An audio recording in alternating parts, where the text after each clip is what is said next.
Pemirsa, dalam beberapa hari terakhir ini nama Miftah Maulana Habibur Rahman mencuat. Pendakwa sekaligus mantan utusan khusus presiden itu menjadi bulan-bulanan masyarakat. Perkataan dan sikapnya dinilai tidak pantas saat merespons penjual es teh di sebuah acara akbar keagamaan di Magelang. Masyarakat pun geram dan marah hingga memunculkan sejumlah petisi yang mendorong agar Miftah dicopot dari jabatan utusan khusus presiden. Dan hari ini Miftah menyatakan mundur, mulutmu harimaumu.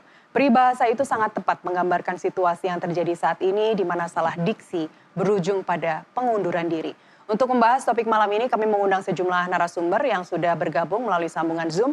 Ada Wakil Ketua Umum MUI Kiai Haji Marsudi Syuhud dan kemudian nanti akan bergabung selanjutnya pakar komunikasi politik Gun Gun Herianto. Pak Kiai, Assalamualaikum. Terima kasih sudah bergabung di NTV Prime hari ini. Waalaikumsalam warahmatullahi wabarakatuh. Saya ingin mengutip pernyataan Anda, Pak Kiai. Ketika kewaspadaan luput dari diri seseorang, maka ia akan berkubang dalam perbuatan khilaf. Menurut Anda apa yang disampaikan oleh Miftah Maulana ini khilaf atau memang gaya dakwahnya demikian? Memang kalau saya lihat di panggung apa saja, kadang memang sampai panggung pengajian dan panggung-panggung lain yang sifatnya itu adalah ranah publik, itu hari-hari ini lagi banyak ungkapan-ungkapan yang kalau kita dengarkan, apalagi anak kecil, apalagi untuk anak-anak muda, itu kalau kita memberikan sebuah pendidikan di publik itu kurang tepat. Padahal yang menyampaikan bahasa-bahasa yang kurang tepat itu tokoh-tokoh. Dan saya dari udah agak lama saya berpikir, baru berpikir ini kok orang sekarang di publik pakai bahasa-bahasa kasar gitu. Maksudnya khusus Miftah Maulana ini atau Anda menemui beberapa pendakwah yang lain? Enggak hanya Miftah Maulana, yang lain pun banyak kalau di searching di dalam YouTube itu. Nah, ini apakah berangkatnya dari sebuah guyonan yang mungkin di satu daerah itu diterima, kemudian di daerah lain tidak diterima.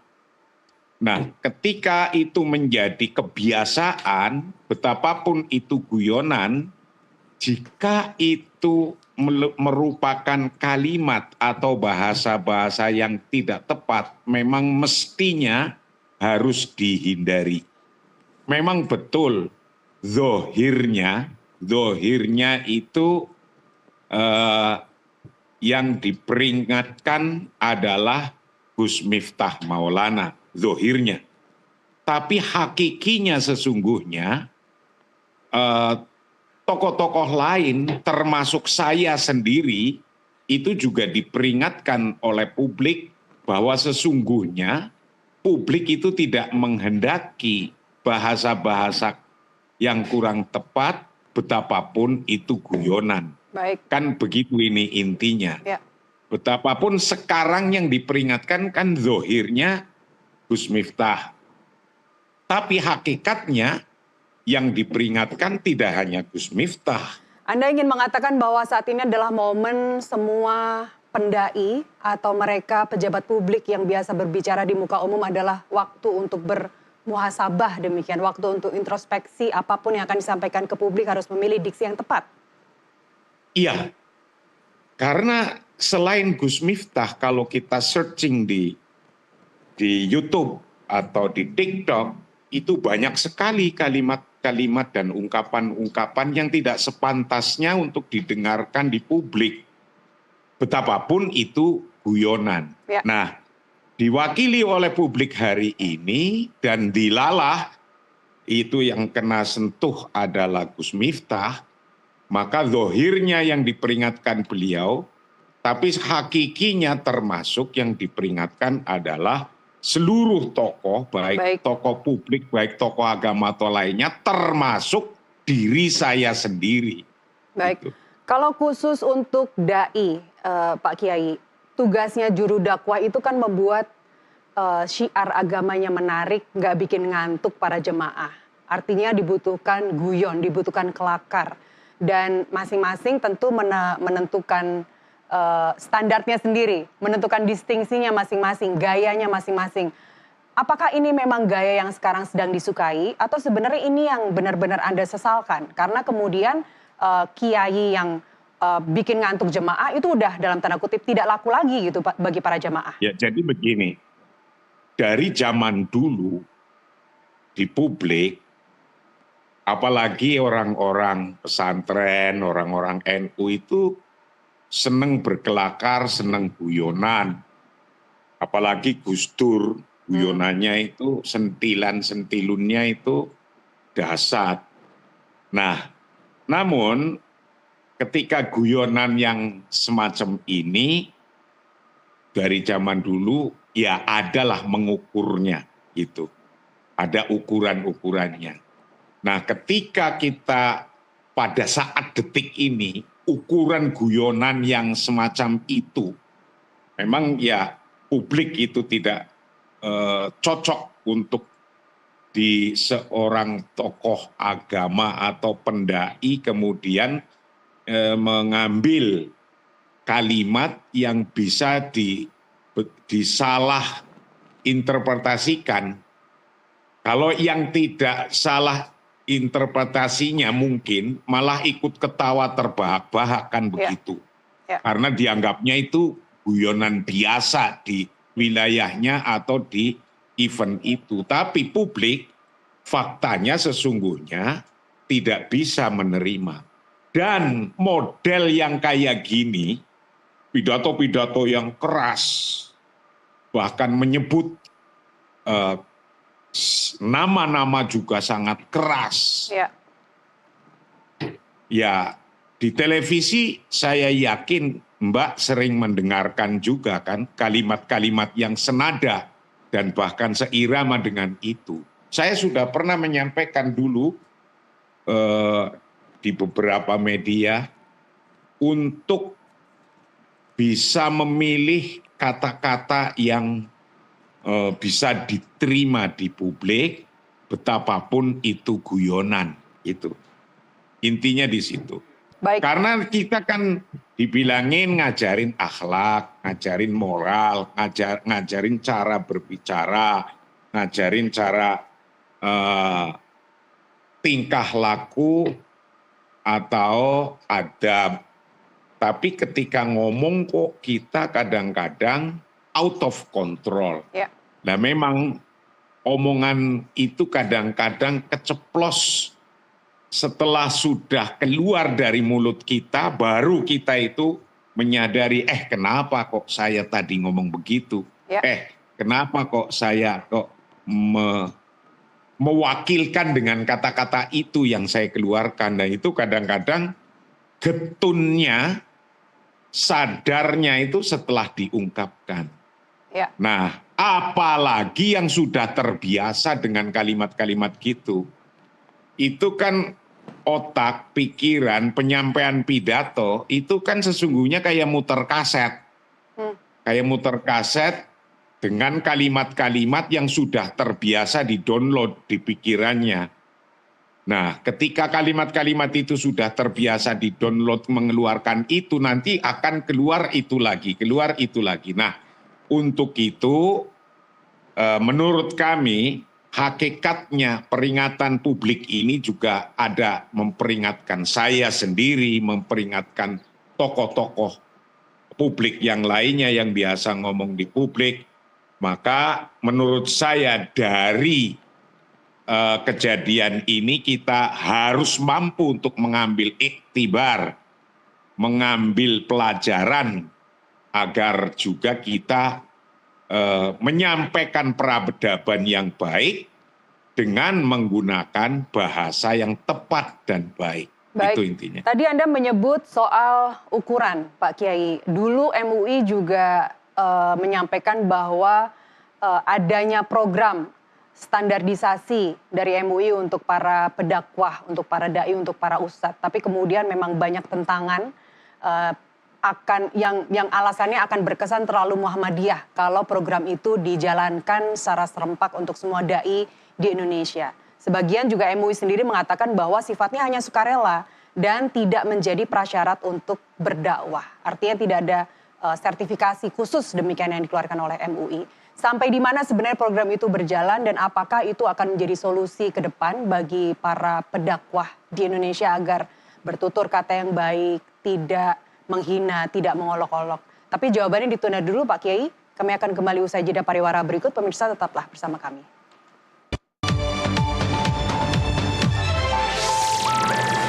Anda kembali bersama kami di NTV Prime Dialog dan saya masih bersama Wakil Ketua Umum MUI Kiai Haji Marsudi Syuhud dan pakar komunikasi politik Gun Gun Herianto yang baru bergabung. Mas Gun Gun, terima kasih sudah bergabung. Sebelum kita mulai dialog, saya ingin putarkan dahulu pernyataan mundur dari Miftah Maulana yang dilakukan pada hari ini. Hari ini, dengan segala kerendahan hati dan ketulusan, dan dengan penuh kesadaran, saya ingin sampaikan sebuah keputusan yang telah saya renungkan dengan sangat mendalam. Setelah berdoa, bermuhasabah, dan istikharah, saya memutuskan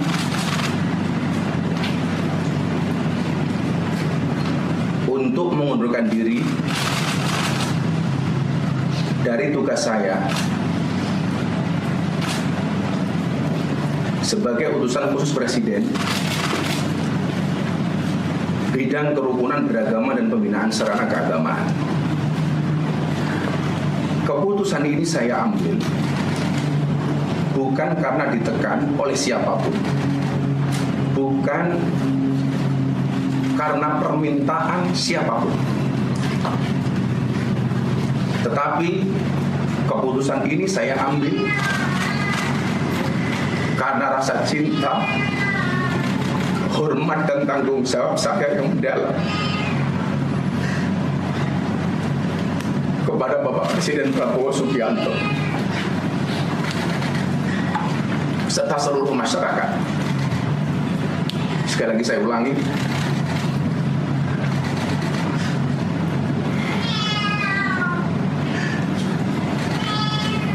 keputusan ini saya ambil bukan karena ditekan oleh siapapun, bukan karena permintaan siapapun, tapi semata-mata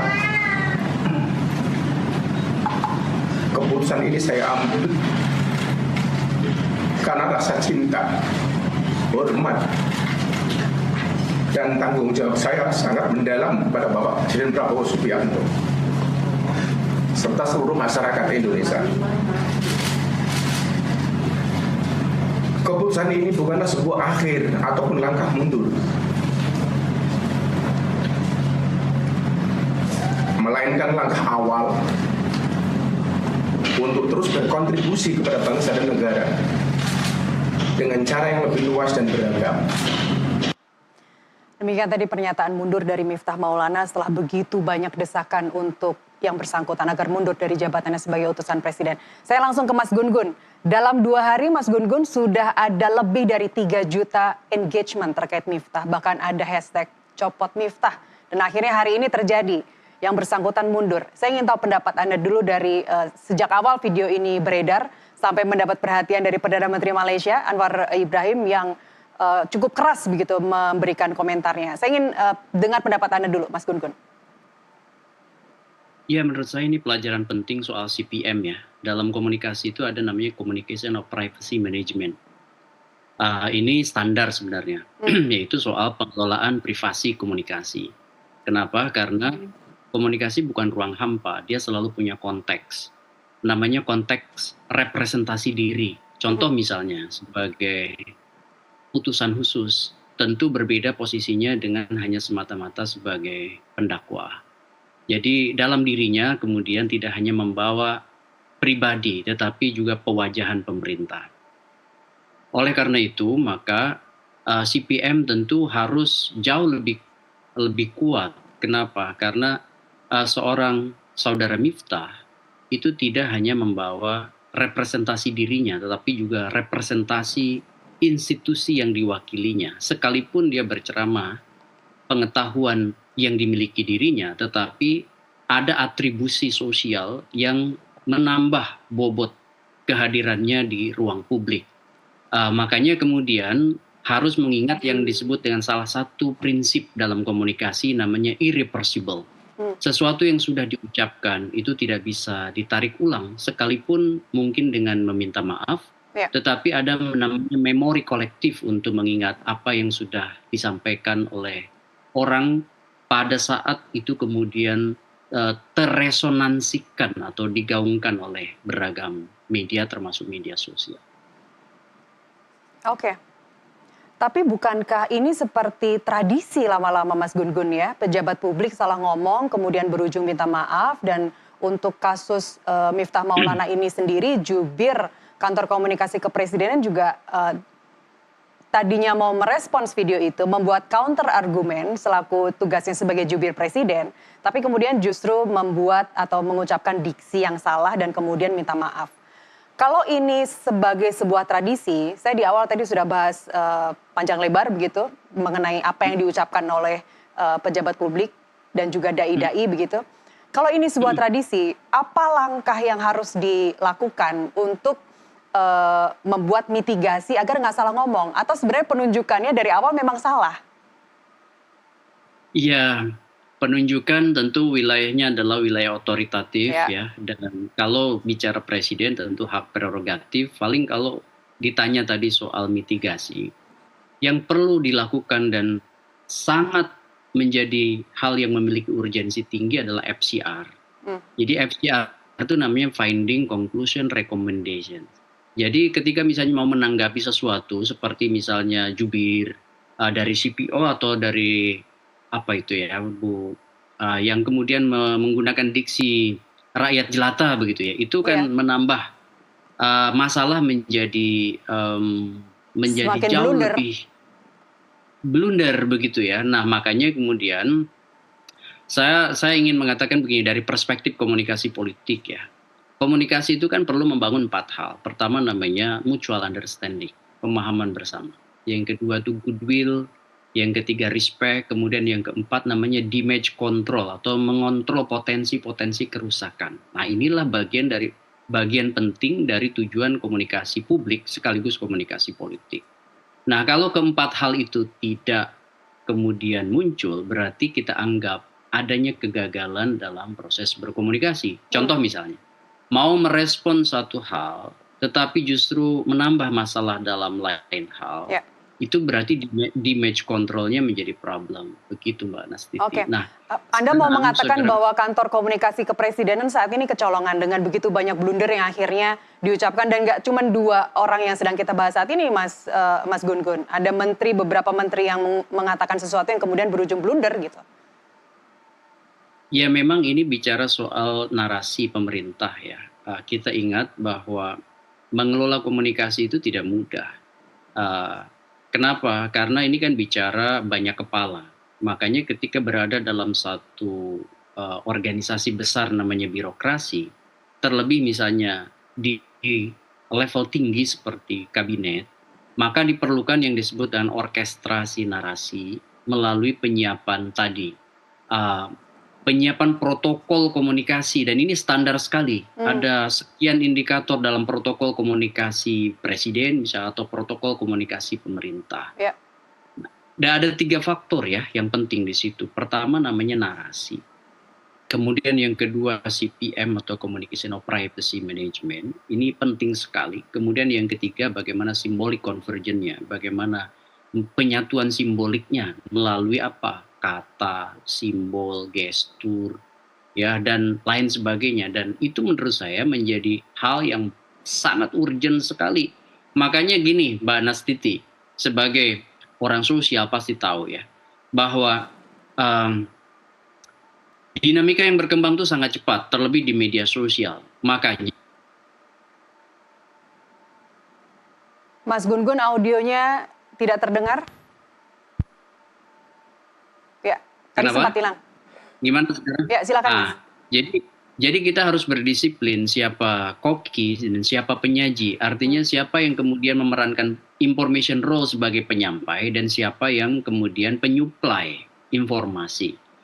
Nah, kalau kemudian kalau semua orang ingin tampil memberi pernyataan, maka akan terjadi yang disebut dengan paradoks komunikasi.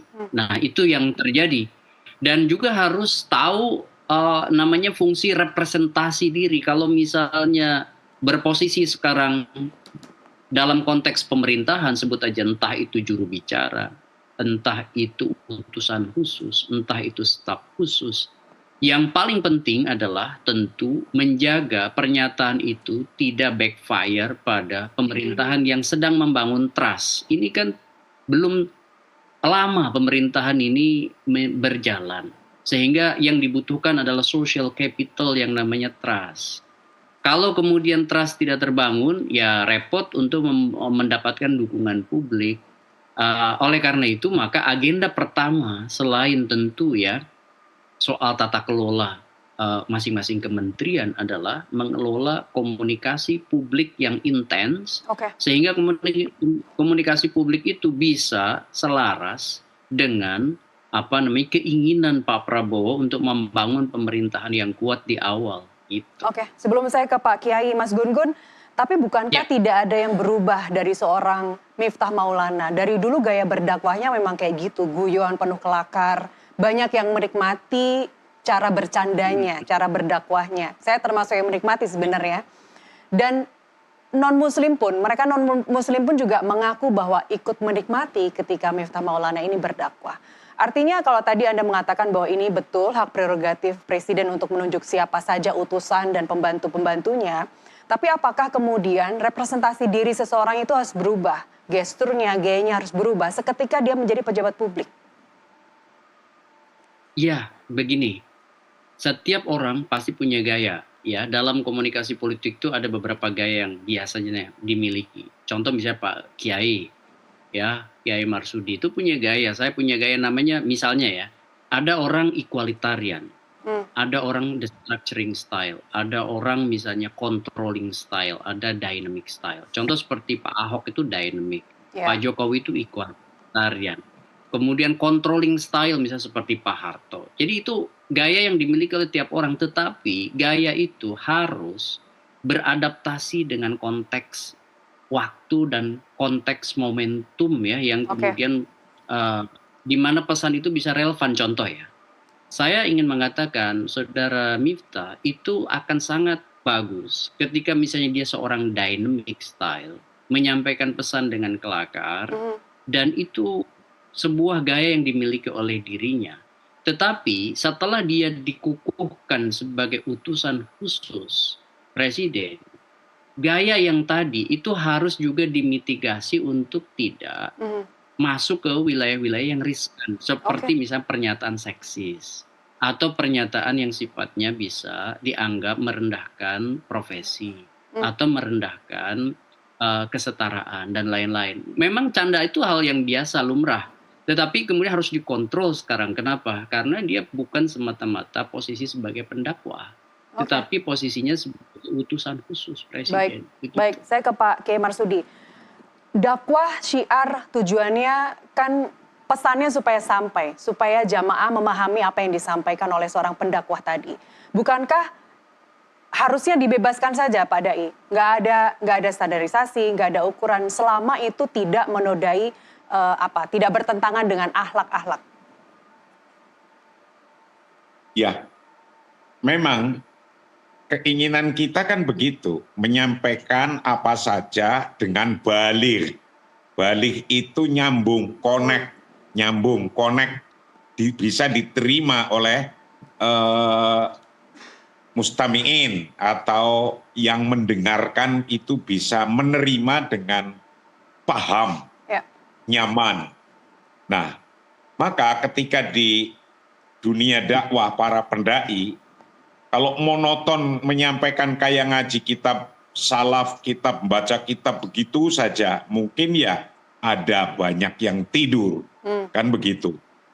Nah, selingan yang semacam itu sesungguhnya untuk membuat publik itu bergairah, publik itu fokus terhadap apa yang kita omongkan, Ya. yang kemudian itu sesungguhnya hanya untuk sisipan-sisipan yang bisa diterima. Namun ketika menyampaikan betapapun judulnya untuk guyonan, untuk memberi semangat agar tidak tidur atau apa, faktanya publik itu menilai, faktanya menilai.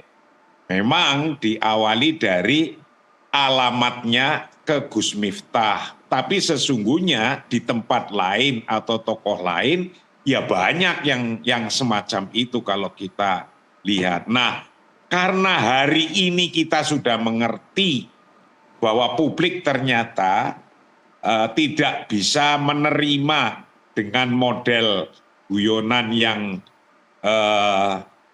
ada nilai untuk menjatuhkan martabat orang lain menurut mereka, maka yang semacam ini itu kita hindari. Baik. Saya membaca kitab namanya Al-Qiyadah bil Kalimat, judul kitabnya, memimpin dengan kata-kata. Jadi ada kitab judulnya Al-Qiyadah bil Kalimat, mengontrol, memimpin dengan kata-kata kalimat. Disampaikan jami'una yamtaliku ruyatal ikhtiyar walakin da'imam ma nafsalu fistikhdami tilkal qudrah, bahwa banyak di antara kita mau menyampaikan apa-apa itu bisa memilih dengan kata-kata apapun. Ya. Kita bisa memilih kata-kata apapun. Tetapi kadang-kadang ketika kata-kata itu kita sudah pilih, ternyata kata-kata itu malah membuat kita gagal. Gagal menggunakan kemampuan untuk memilih yang tepat. Nah, ukuran gagal ini ya publik juga.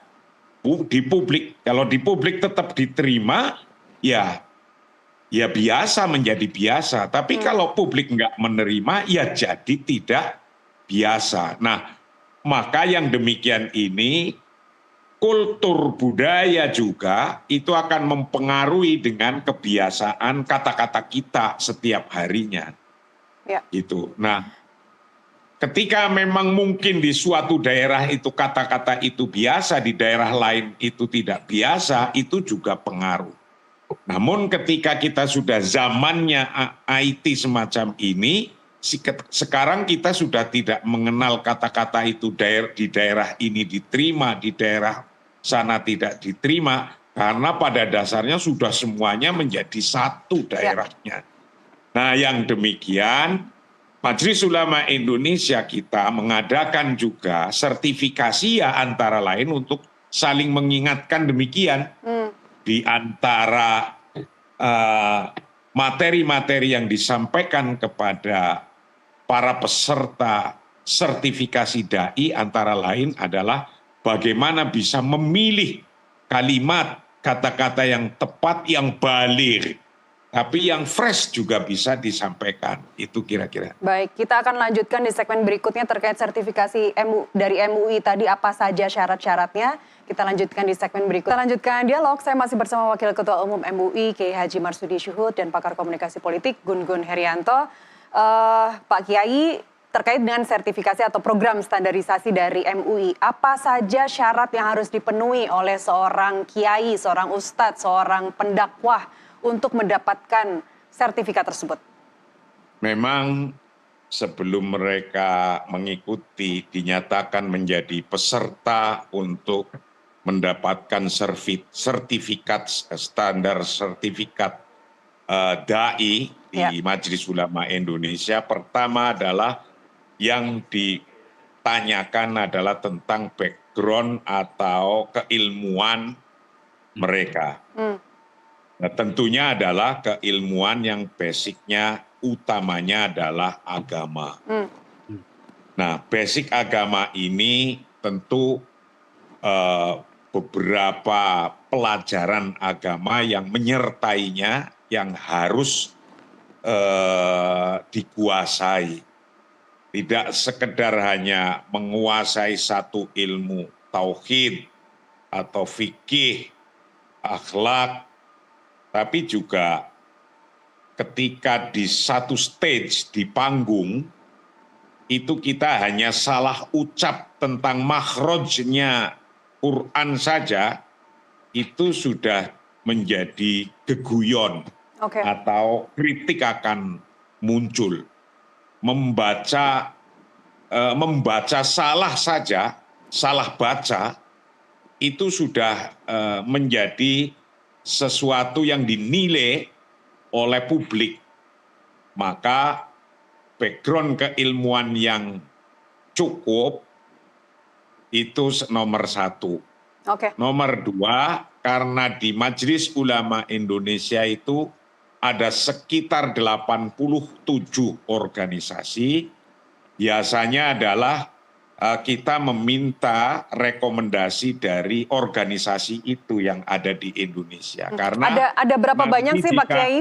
Ada berapa orang dai yang saat ini sudah lolos dari program standarisasi MUI? Kita baru nyampe pada angkatan ke-32. Ya kalau sekali jalan 100 ya kali 32 lah gitu kira-kira. Oke, kira-kira ada 3.200 dai begitu ya.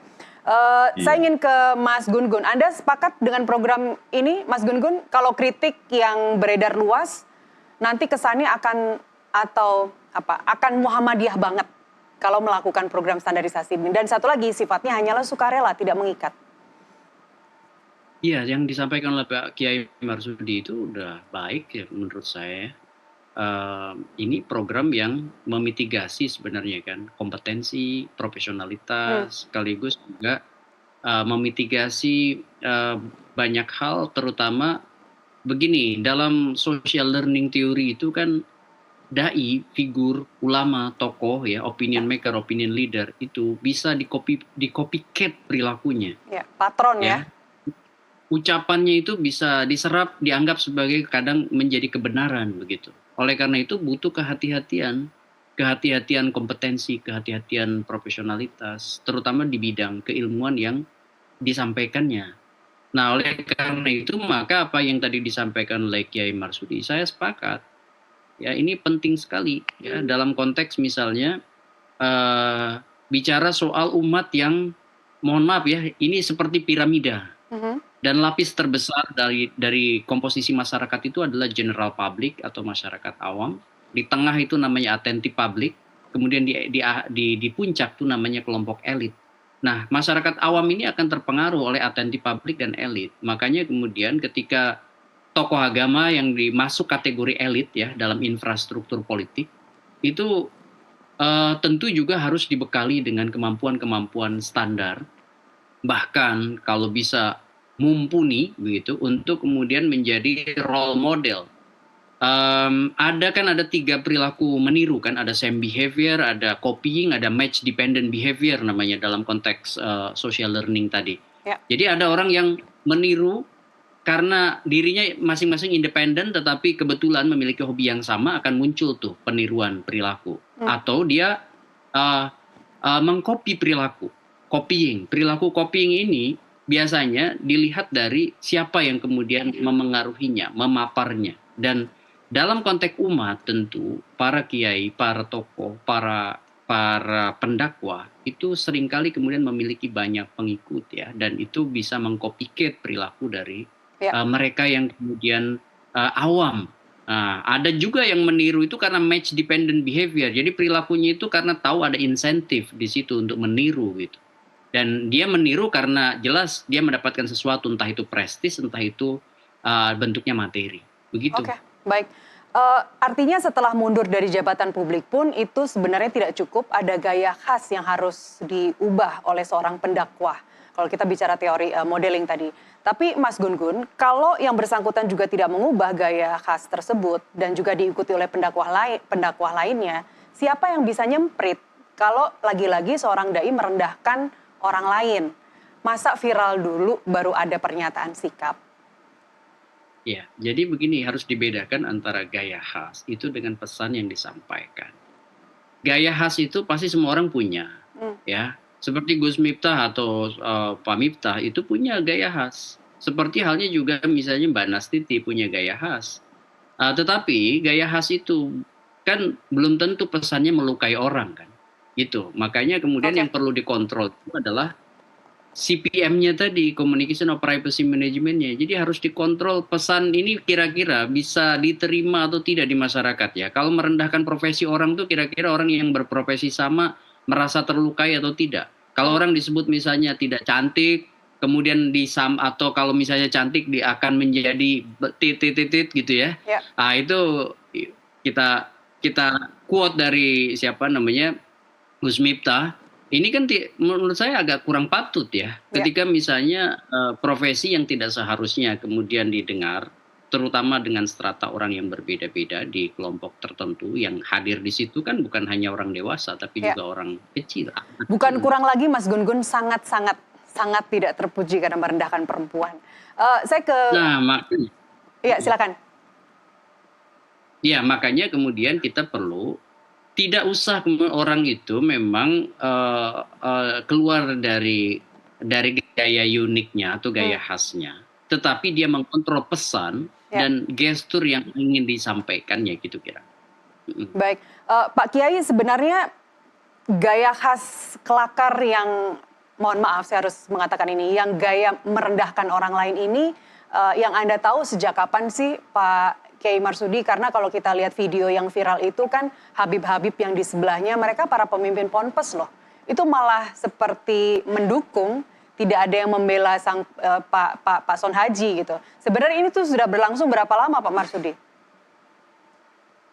Guyonan, berkelakar, itu sesungguhnya di dunia pesantren, di dunia NU itu biasa itu, guyonan. Di dunia NU saja atau dunia Muhammadiyah juga?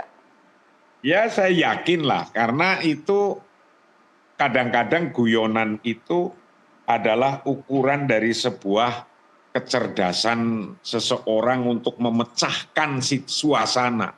Memecahkan suasana. Ketika ada guyonan, suasana yang tegang pun menjadi halus. Ya.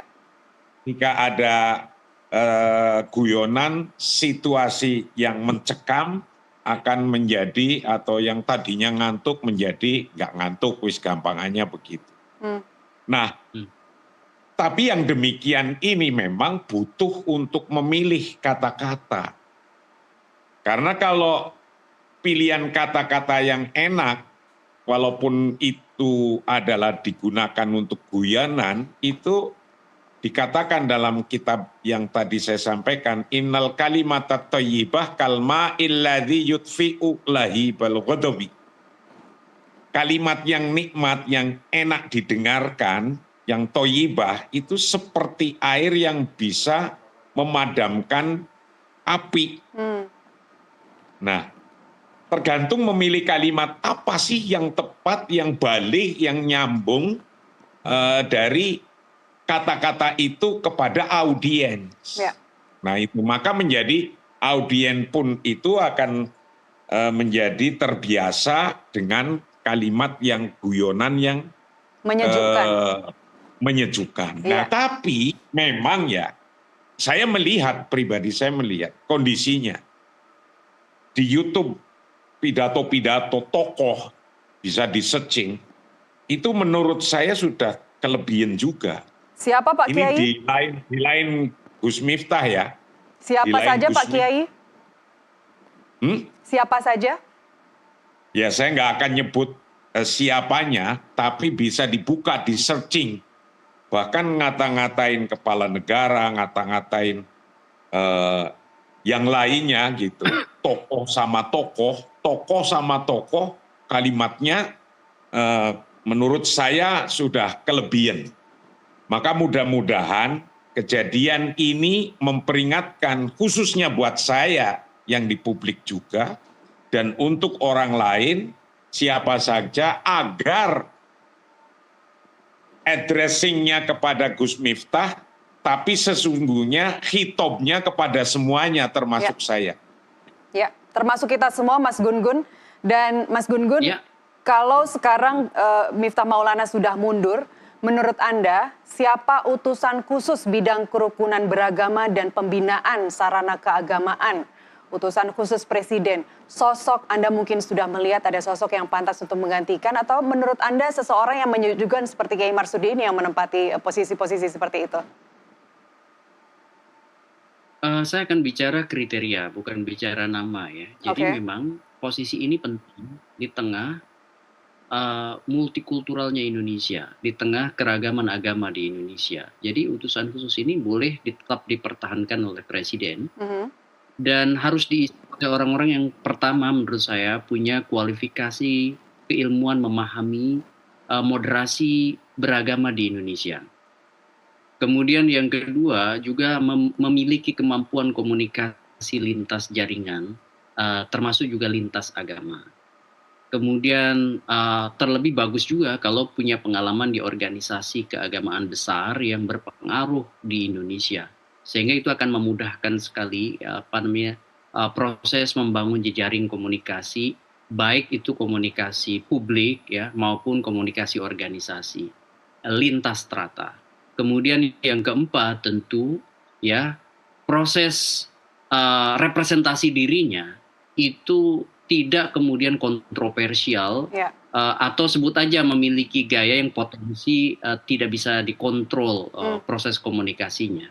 Ya orang-orang seperti Kiai Marsudi ini kan menurut saya pas begitu ya. Atau mungkin juga sosok-sosok lain yang gini. Jadi ketika bicara soal kerukunan kan harusnya dia bisa membuat rukun, bukan melahirkan sejumlah paradoks Ya. gitu. Kalau rukun berarti kan harus membangun yang disebut dengan mutual understanding, pemahaman bersama, bukan justru divergent, bukan justru kemudian orang itu centang perenang begitu. Karena dari video yang viral ini saja di medsos, di X misalnya ada dikotomi antara yang menentang dan juga tetap ada yang membela. Mas Gun-Gun Herianto, pakar komunikasi politik, dan Kiai Haji Marsudi Syuhud, terima kasih telah berbagi insight di NTV Prime Dialog malam ini. Sehat-sehat selalu. Wassalamualaikum warahmatullahi wabarakatuh. Balik. Dan pemirsa, kami masih akan kembali dengan NTV Prime Bulletin. Tetaplah bersama kami.